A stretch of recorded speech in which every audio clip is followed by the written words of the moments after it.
Kiddushin daf Gimel. How's everybody doing? Welcome to the 8-minute daf. We're discussing an Eved Knani, a non-Jewish slave, who we said in the Mishnah is purchased with money or shtar or chazaka, and today we're going to be discussing money and shtar. And the question is, how exactly does it work? Does the Eved give the money himself, or do his friends do it for him? And that's called acherim. Shtar, does he receive the shtar himself, or do acherim do it for him? That's what we're going to be discussing today. And we're going to see this a three-way machlokes, and we have three svaras, three ideas that they argue in. The first idea is, do we say the concept mashakana eved kana rabbi in every situation or not? In other words, whatever the slave acquires, the master acquires directly. If the slave picks up a lost object, it becomes the master's. Is there a get around? Could we say al menashe in the rabcha rishusbay? That's the argument. One argument. Another argument, do we say gita v'yada b'im ke'echad? How could a slave acquire a document if the moment he acquires the document, it goes directly to his master? Well, perhaps the moment he acquires the document, he's released. So when he acquired the document, he was already released, but he didn't become released until he acquired the document. So it happened simultaneously. And finally, the question is it a schus for a slave to leave? Is it a positive for him to leave, or is it a negative? We could say it's a negative because now he's asur in a shivcha. According to Chachamim, and I really wish that the editor was able to show you this revolutionary chart.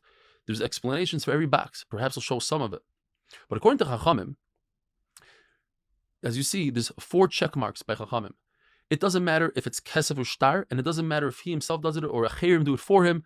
Regardless, he goes out. He's yotz l'cheres. According to Reb Shimon ben Elazar, when it comes to money, a slave can't do it himself. And that's because they hold that en kin l'eved b'loi rabbi, a slave cannot acquire anything without his master. When it comes to shtar, according to Remeir, you cannot have other people do it for you against his will because he holds it's a chayiv, whereas Reb Shimon ben Elazar and Chacham hold it's a schos.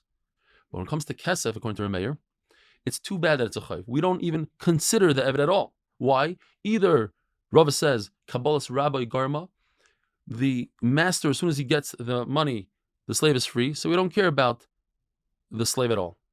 And according to Abaya, money has one denomination. Money is always the same.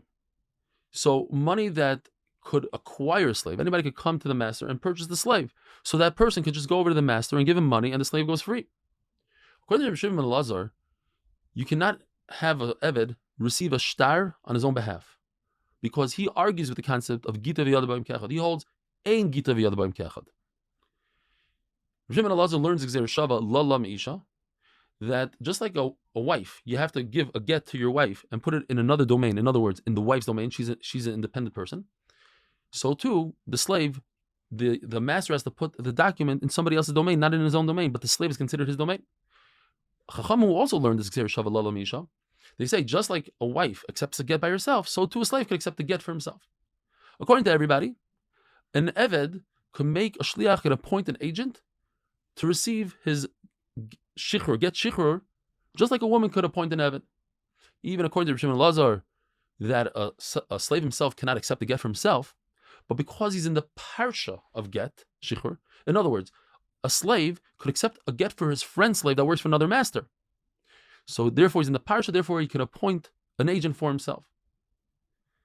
However, when it comes to kohanim, who do the avodah for Yisrael brings a carbon to the Beis Hamikdash, the kohen could do the shchita, the Yisrael could also do the shchita, but from that point on, Kabbalah, Haylacha, Zrika is only a kohen.